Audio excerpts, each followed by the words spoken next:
Welcome back in for another edition of Head Coach U. I am Bryan Fischer with D1 Ticker. Thrilled to be joined once again by Bronco Mendenhall. Bronco, how are you?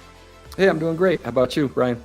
Oh, I can't complain. It was a wild weekend in college football and the NFL. I mean, we both we got both leagues going back again nowadays, and I mean, missed kicks, overtime. I would imagine it was much calmer at the Mendenhall household or the Mendenhall Ranch than it was kind of out in general for fans watching college football.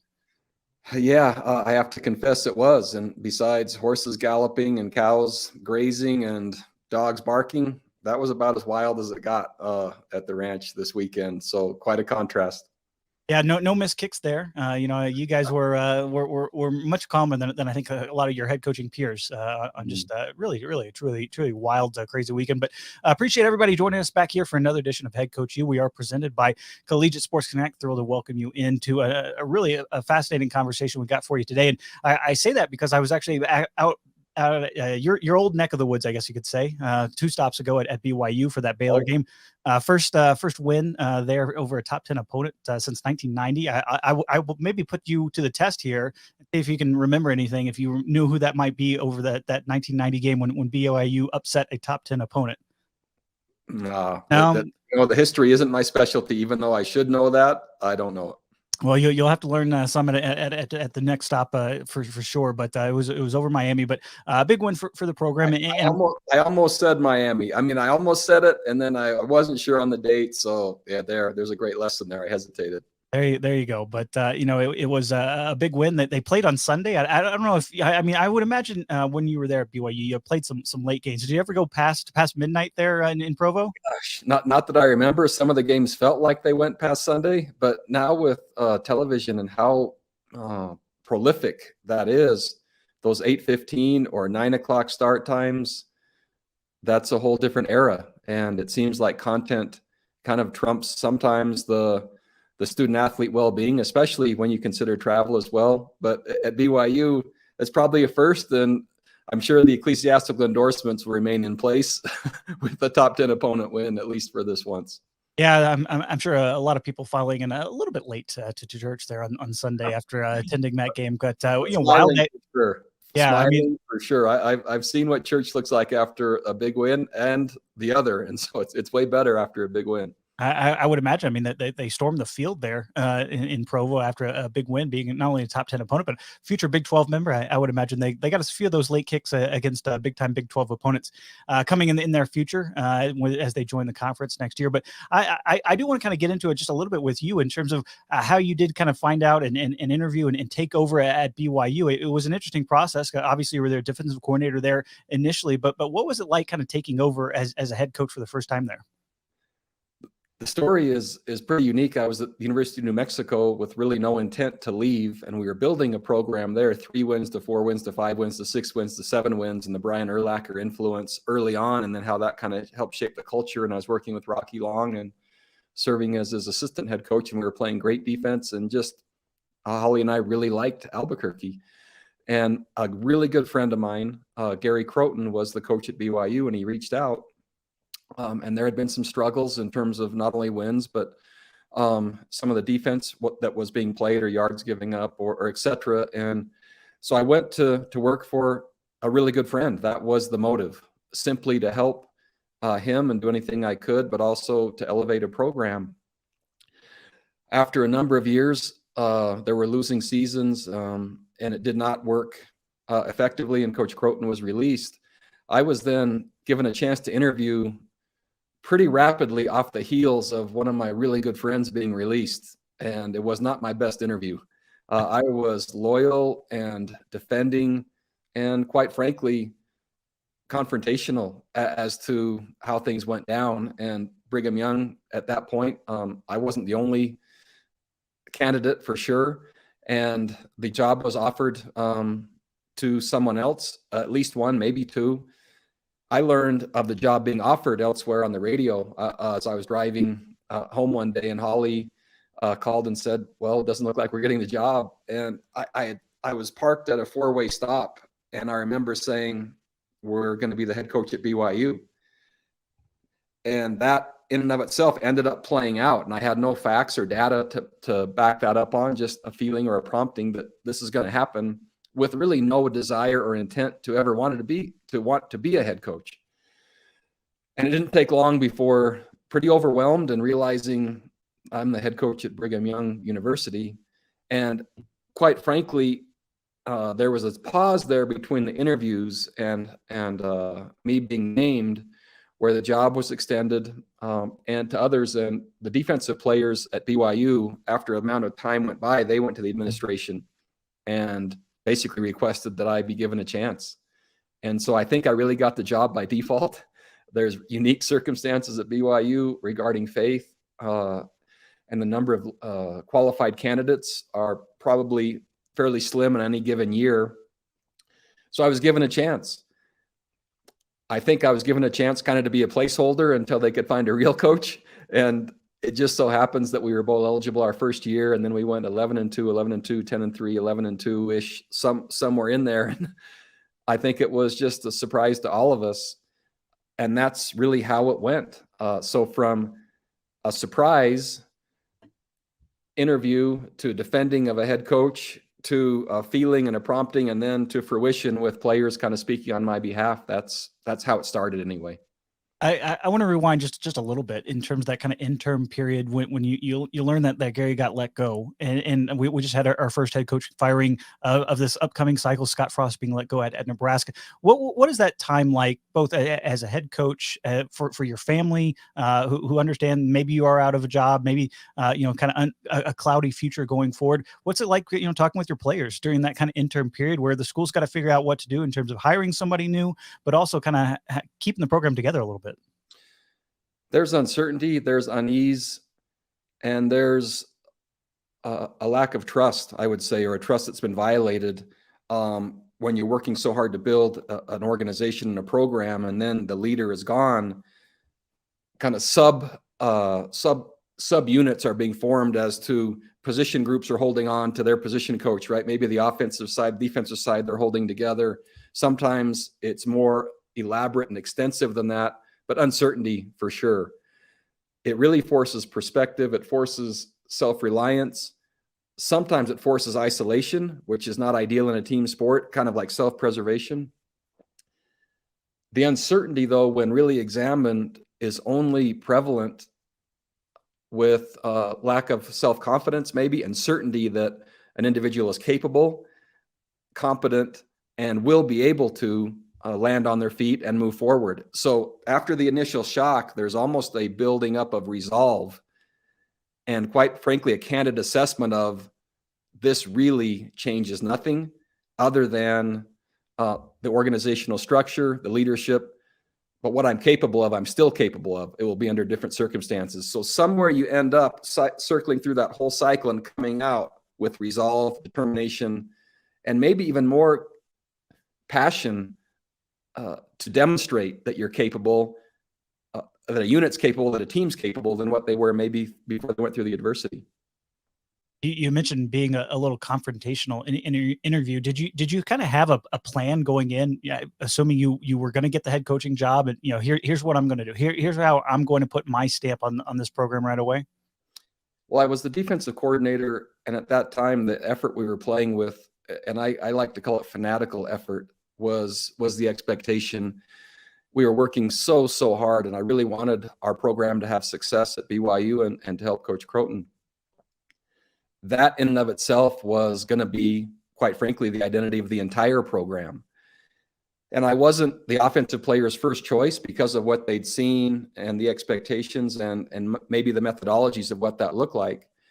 But that was going to be my intent anyway. The expectations at BYU are extremely high. They should be extremely high. And there's so much at stake in representing an institution and a faith and being an ambassador for both. I didn't see any other way than to ask everything that young people could give, with a framework that really would give them their best opportunity. And so, for example, we did something that was called an Eco Challenge at that time. It later was called the Cougar Challenge, and it was optional, highly encouraged, but optional. And so the players were asked to swim a mile, Then they'd run up to the Y and back. Then they'd go to the stadium, do every stadium step. And there's 3 peaks up Provo Canyon. They'd have mountain bikes. And that was 40 miles of that. And then when they finished at Sundance, they would then run to the top and get to Arrowhead Summit. And that was where the finish was. And so the fastest would be done in 5 hours. The latest would finish around 12 hours, all in the same day, with the commitment being, if you start, you finish.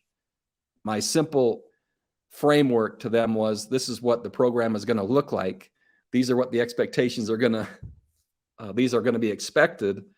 It's just going to now be on the practice field, but these kind of tests of will are going to be essential to transforming the program. And so the players kind of saw that from the defensive perspective to begin with, realized, wait, that's coming to the entire team. And so there was apprehension, certainly, but I certainly believed it was going to start with really fierce expectations and commitment, and then with love surrounding that on both sides at a really high level. You're a defensive guy. You worked under Rocky Long, another defensive guy. Then you go with Coach Croton, who highly regarded as an offensive mind. How do you go about not only hiring kind of offensive staff, but making sure that you kind of do convey that fanatical effort on the offensive side of the ball when everybody does understand that you are you have that defensive background? The expectations and clarity for the expectations are paramount, and being able to articulate that. And I was taught one time by Paul Gustafson that expectations or frustration occurs when expectations are implicit, not explicit. So you expect people to know, but then you realize you never told them. So the more clear the expectations, I had a really unique idea regarding succession planning, and there are others that might do this still. At the end of each season, I would look at my team and I would say, who on this current team would be an outstanding coach? Then I would approach them, give them an opportunity to be a graduate assistant. They'd have to work through personnel for a year. If that went well, then they became a graduate assistant. If that went well, I had to be able to see them as replacing or being able to step in for a full-time coach who might find another job, might decide his coaching career is done. But that way, they're really, every single day I was investing in the future of the program. And anyone that I hired in the 14 families that I took to Virginia, they'd all been players / graduate assistants / full-time coaches there. So the methodologies was already in place. So back to your original point of how did I share that messaging? Really, really clearly and bluntly to begin with expectations being paramount, style of play and complementary football following soon after that. And then quite frankly, how the players are treated right on the heels of that. And then daily feedback from the initial inception. And so familiarity really helped in terms of who I was going to work with. So many times today in the world of college football, statistics and outcomes, right, demonstrated results are what brings a staff together. Search firms, et cetera, are then helping head coaches and ADs put staffs together. Sometimes there's history and sometimes there's not. And when there's not history, there has to be enough time on an interview process, 1, 2, 3, 4, 5 days, et cetera, however long it takes, to truly be sure that those personalities are going to match, the philosophies are going to match, and you can find out soon enough. And most of the time, that's in a really tight time frame. Recruiting's already going, and you're right in the middle of a race for personnel. But if you don't pause to get that part right, and the back end is really costly. So alignment, expectations, the right processes, the right complementary nature within the overarching principles. But man, history together really helps. The downside of all that history together is there could be blind spots for kind of groupthink and only thinking this one way. And so you have to foster diversity and safety of expression along the way.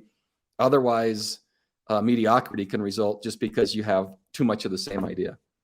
I mean, BYU is such an interesting case. You had a lot of BYU alums on your staff. You're not one, but I would imagine just being such a unique university and having to deal with the church in a unique way that really is not really present at a lot of other FBS football programs. I would imagine that helps to kind of have a lot of alums that went through the program and understand those expectations that maybe played for Coach Edwards. I mean, how big of a help was that, especially early in your tenure, to have people that just kind of knew the place and really knew how to sell it to recruits as well? Well, the simple philosophy is fit first. And I don't think it's happening at a lot of places around the country. The fit is really being considered just on the field, but it's not really being considered, how does this player fit in this community? Like, what value will they add if they weren't a football player? Is this where they would choose to settle if football wasn't part of this? Those kind of things to me are paramount. So this fit first approach, and at Brigham Young University with the unique standards, right? 98.5% of all the students there are members of one faith.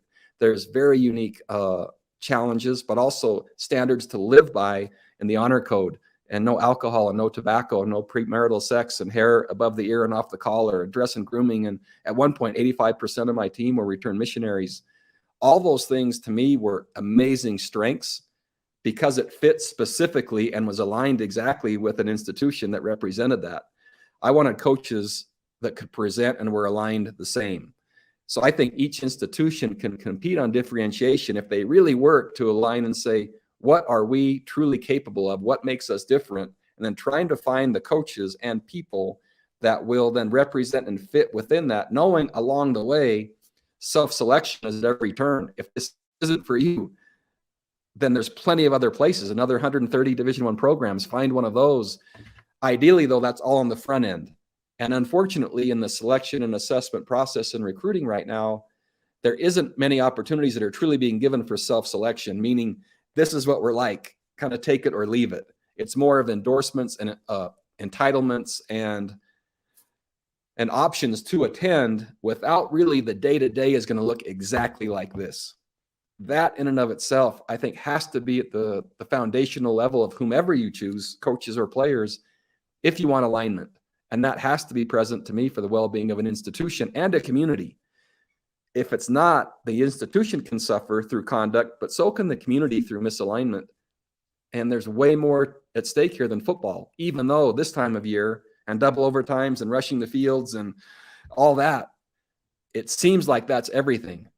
But we know 365 days a year, there's way more to it than football. And those communities and those institutions really should be benefiting by the type of people that are being drawn to play football. And I think that on the coaching staff as well, right? That has to be, I think, considered at maybe a broader and deeper level than it is now. When you first took over, did you feel like you were ready to be a head coach? Not even close. I remember sitting in my office, and luckily Lavelle Edwards knocked on the door first thing that morning and came in, and he just looked at me and he kind of shook his head and he said, "Man, you got a tough job." And that didn't make me feel any better. And he paused in kind of like the grandfatherly way, and then he goes, "But you have a great job." I didn't know what he meant by either at that time. And then I realized issues started coming through the door that I'd never dealt with before. And it was this constant state of readiness of what's next. And I was writing scraps of paper of, okay, how do I deal with this? And getting on the phone, trying to find this expert and getting this book checked out to find and become a master on this topic. And the number of things that were coming from all different sides before we even practiced or played was mind-boggling. And so the learning curve was straight up, but so rewarding. And the first year was just survival. We make it back to postseason, lose the Cal in a 2-minute drive, but so fulfilling and exhausting at the same time, just for how much I was learning. And I love to learn. And hopefully the team was as well, but so many mistakes I made over and over. And I could see them as soon as I made it. I'd do my best to try to rectify that one. And then I'd make a mistake in another area and I'd try to fix that one. And so it was just a moving target. However, that's part of a growth mindset. You always believe you can do better. You will do better. And you just keep going. And hopefully you can express your intent to those in your organization that you're trying the best you can for everyone's benefit, to help, not to be served, but to be serving, right? As a servant leader. And those kind of things are what builds trust over time, and they build results over time. But the number of areas where I was not competent to start or didn't even know it was part of the head coach's responsibility, it was such a challenge. But also I'm so thankful that I was able to do that because of the growth that occurred. So no, I wasn't ready. And even after 17 years straight of being a head coach, the number of things on a yearly basis that would come across my plate that were new, that number certainly diminished, but there always was something new, which was also rewarding and challenging at the same time. We joked a little bit on the first episode about, kind of dealing with the media. Was there ever a moment when you kind of had to pinch yourself and you're like, wait, I'm actually the head coach now, and like I got to go in front of the media and explain things after a loss. I got to deal with these players and some of those surprises that are thrown your way.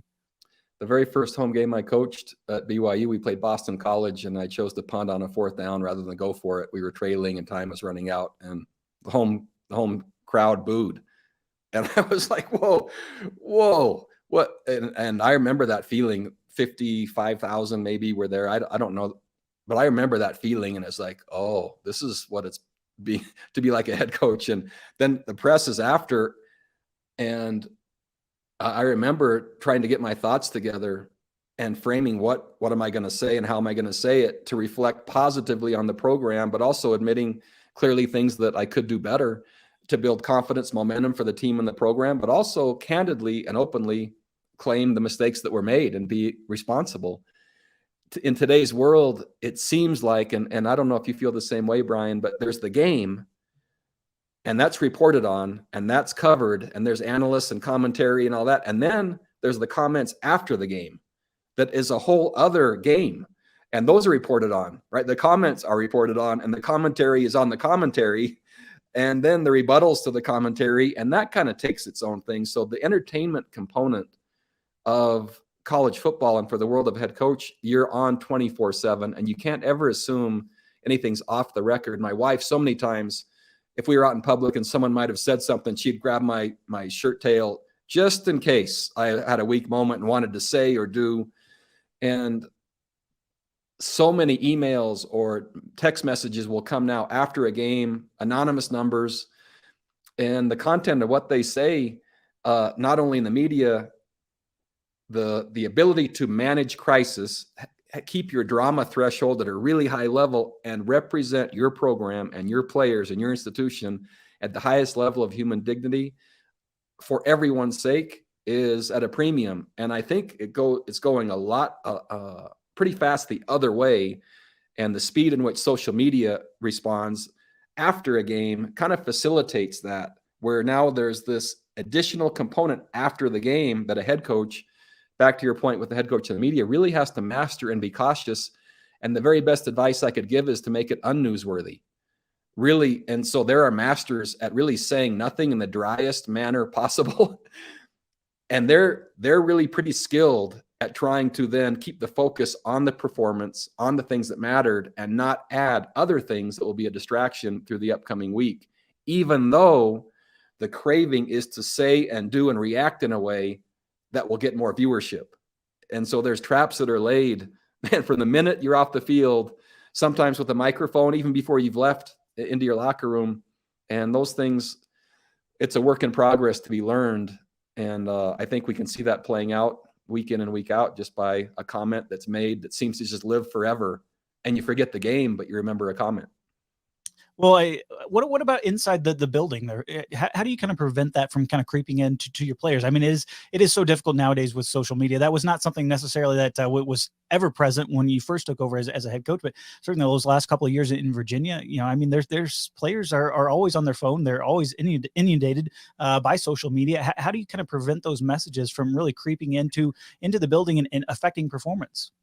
One of my favorite things to do after a touchdown from an offensive player in our program. So many times now you see a player separate himself from his team and what he'll do to celebrate. And it's fun. And he's worked so hard to celebrate, and it's great. But many times it's outward facing. I much prefer an inward facing, and flip around and find your team and race back to them as they're racing to you, race back to them to celebrate with those players and those people that are responsible for helping you get there.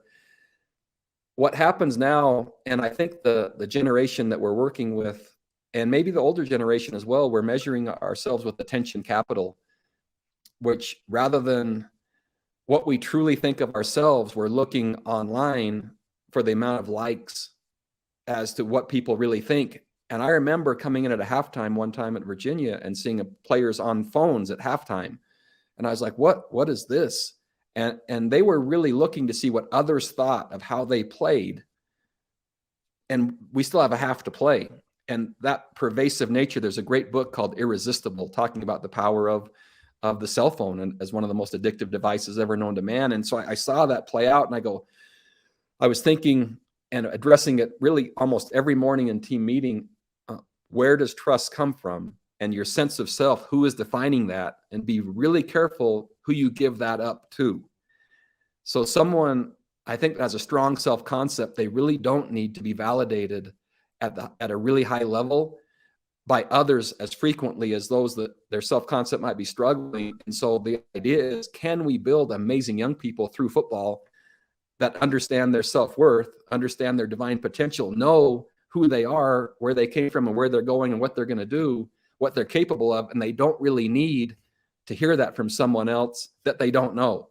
And hopefully they're surrounded by an organization that is real with them. Ruffin McNeil was on our staff. He used to say, real recognizes real. We only wanted to tell them the truth. And so in our organization, they could know from true and blunt feedback where they were, how they were doing, and hopefully that would diminish the craving for looking outside of that from strangers who really have no vested interest other than sharing an opinion, and their state of mind when they shared it usually wasn't a very stable place.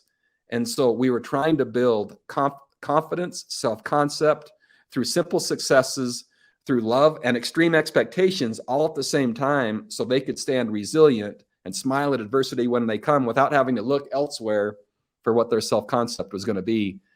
And that same thing with administration, the communication with expectations made it so clear, rather than, right, athletic directors are being dealing with the boosters and the special interests all the time, right? And money is at stake with that.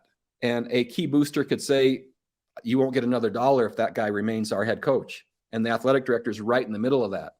Communication between the athletic director and head coach, scanning the external environment, being aware of it, but then quite frankly, the head coach has no time to worry about the external environment. In fact, there was a great article written, and this came from Jim Collins, and he was talking about this concept we're having, and it was saying, what do the great companies do in relation to the external influences? The research shows that great companies react much less to outside circumstances than the average ones. It goes on to say, for a great leader, the only legitimate form of discipline is self-discipline, having the inner will to do whatever it takes to create a great outcome, no matter how difficult.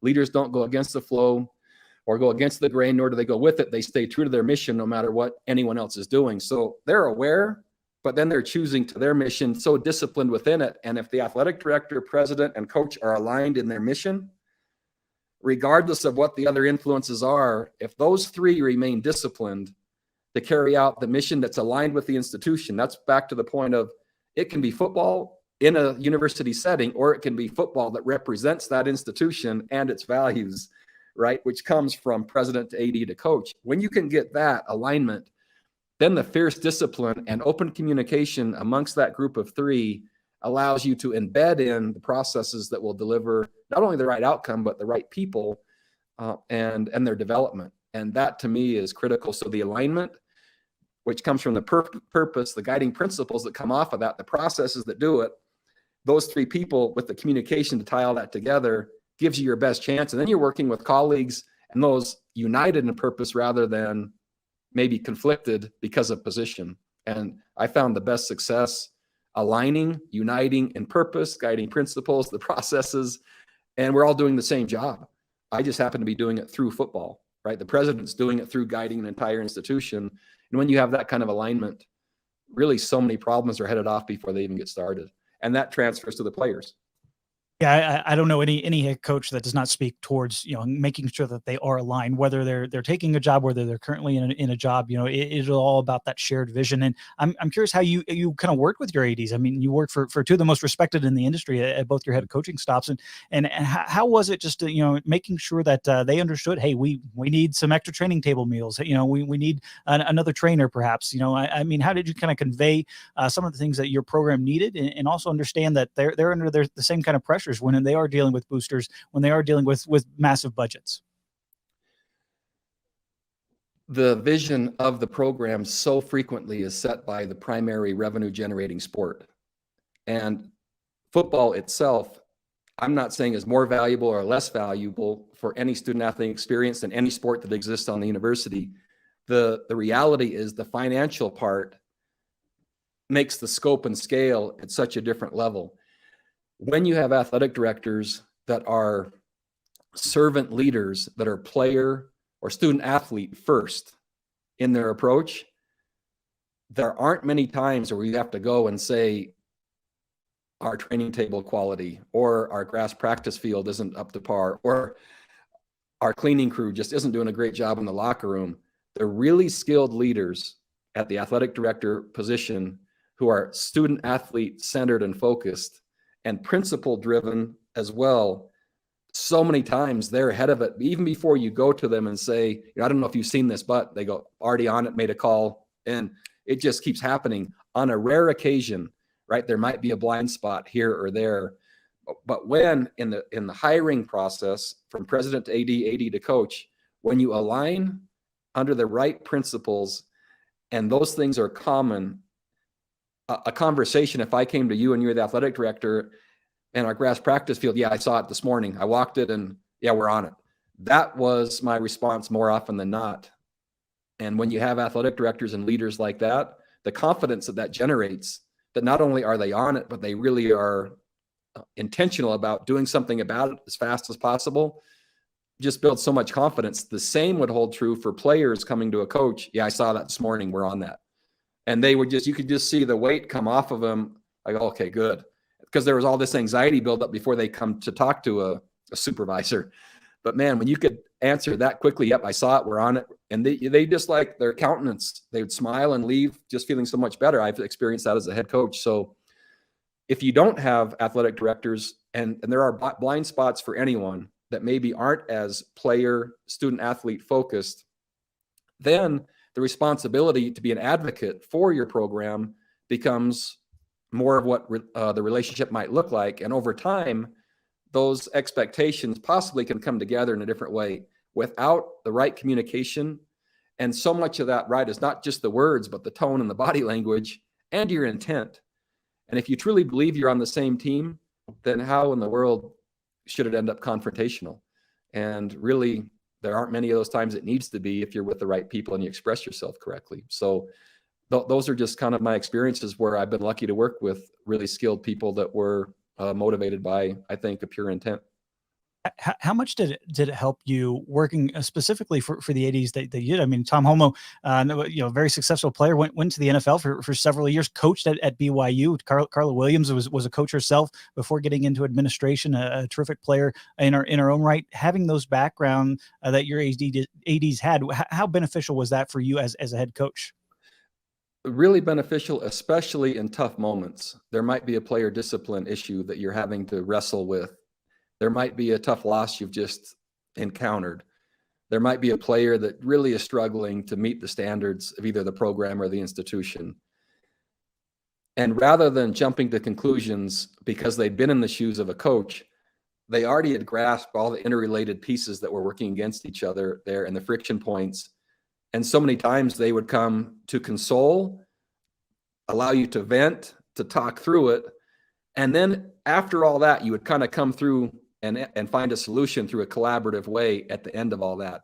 But rarely was there this lack of understanding of how could this happen. They know how it could have happened because they've been in the shoes where it did happen. And they also know what it looks like maybe from the outside that's always more complicated. And what I originally thought was going to be black and white only issues, meaning so clear, either black or white.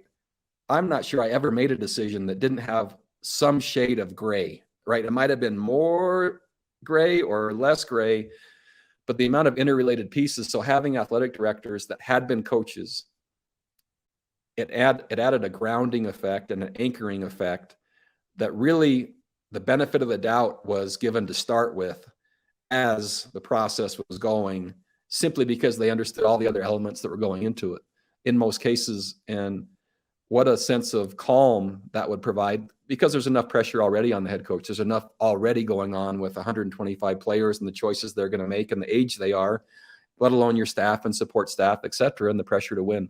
So having someone that had at least been in the shoes, maybe not the exact circumstances, that point of reference was essential. But I think it is, even though you and I don't know each other well, there are points of reference that if we look for them deeply enough, we'll find them. And starting from there is a great way to handle a relationship. I mean, that relationship with an AD, perhaps when you were leaving BYU and looking at other programs to take your next job, how did you kind of go in that evaluation process? Were you looking at facilities? Were you looking at recruiting, or was it all about making sure that alignment was paramount? In particular, in leaving BYU to go to Virginia, I was looking for an amazing challenge. The harder, the better. And I was hopeful for a program that needed to be rebuilt. I was hopeful for a program that was going to compete at the highest level, that really cared about something other than football. Those were the three criteria. Virginia checked all of those boxes. Here's the reality. All of this sounds really good in terms of what I was looking for. I was clear on the criteria. The amount of time you have to vet an athletic director and a place, it's about a 48-hour window.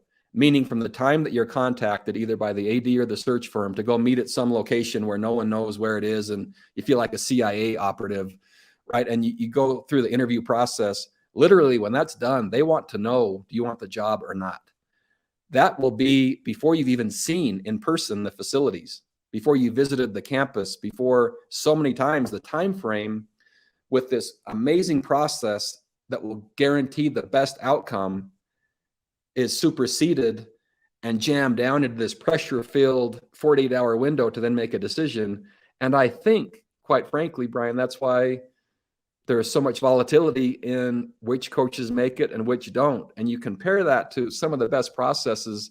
And I'll give you just a quick idea. There's a selection process from an organization I studied, and this is what they said. So this is going to your question, which I would have loved to do if it wouldn't have been offsite in a CIA operative, pressure-filled sign, and you don't even know what this place looks like yet.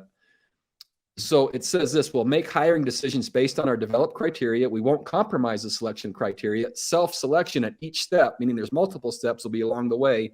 The best predictor for future behavior is past. If there's no past experience, replicate it or create it. We'll attempt to have all critical competencies demonstrated. The selection method will ensure all participants demonstrate the competencies. I mean, you need to have time. The selection process is the cornerstone to the best people.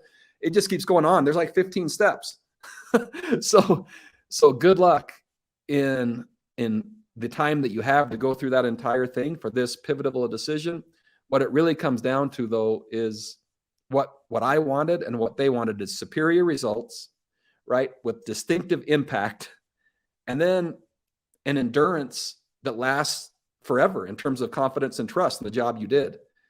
So if you want those things and both sides know that, that can steer the conversation to what are you currently doing to demonstrate you're in alignment with those things. And I could ask that to the search firm or the AD, and they could ask that back to me. And you better have clear answers. And it doesn't take long before you're self-selecting and saying, wait, this isn't matching. This is football only at this school. The student-athlete well-being, maybe not. Academic rigor, I'm not seeing that. Social engagement and community, I don't think so. And so it doesn't take long if you're just paying attention, right, and asking the right questions. You can self-select in and out. Fortunately, in that condensed time frame, if you know what you're looking for, these are my beliefs, this is my purpose. These are the guiding principles. So if I were just to tell you, right, that I think every decision is governed by a guiding principle, and every guiding principle is governed by a belief. So if you're listening to the ADs and those you're talking to, you're hearing, wait, where are they operating from in their decision-making process? What's the most important thing? So if their personal purpose isn't driving their guiding principles and their decisions aren't aligned with that, how are you going to work with that person? Because where's the anchor for knowing their construct to make sure you're in alignment? And if that doesn't align, wow, talk about friction and uncertainty on a daily basis. But what if you and I were talking and interviewing, and you would state, this is my purpose, these are the principles I operate under, right? These are the processes and this is what I expect. And I would say, wow, so here's mine, and they match. All of a sudden, the chance for fulfillment and certainty, you're not worried too much about what someone else is thinking because you've already shared that and you're aligned. And so in a small amount of time, you have to discover that and uncover that as fast as possible. Otherwise, there's going to be frustration and probably a sad ending. And at some point, right, that's going to lead to resources.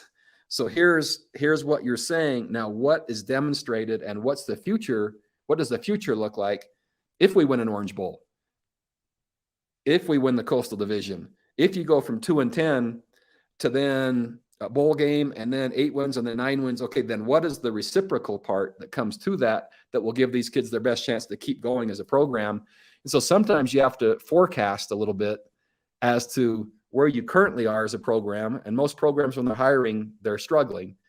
But then you have to predict, okay, now when we're not struggling, what will that then look like? And without that conversation, you're probably a little bit short of having this solace and peace that you'll need. Well, we're bumping up a little bit against time, but as they like to say in the business, that's a great tease for the next episode where we can explore that a little bit more. But we appreciate everybody following along, not only subscribing to HeadCoachU and learning more about your journey as a head coach and your philosophies around the head coach and your approach to college football. But we had a lot of great comments, people that gave us 5 stars. We really appreciate that's another way to kind of get the word out about this podcast. If you're not already subscribed or you're hearing this on YouTube or whatever, go ahead and on Apple Podcasts, Spotify, whatever it is, please go ahead and subscribe. We got some more episodes certainly coming your way, and I can't wait to explore some of those other topics with you further, Bronco, as really college football. It's not only here, but the chaos is here, and hopefully we can kind of cut through a little bit of that and get to what coaches are dealing with on a daily basis. Yeah, I think the same thing, Brian, and I've received so many great comments. Our intent on the show is to provide value and add value for not only individuals that are wrestling with hard things, administrators, coaches, moms, dads, youth coaches, anyone really that are facing challenges.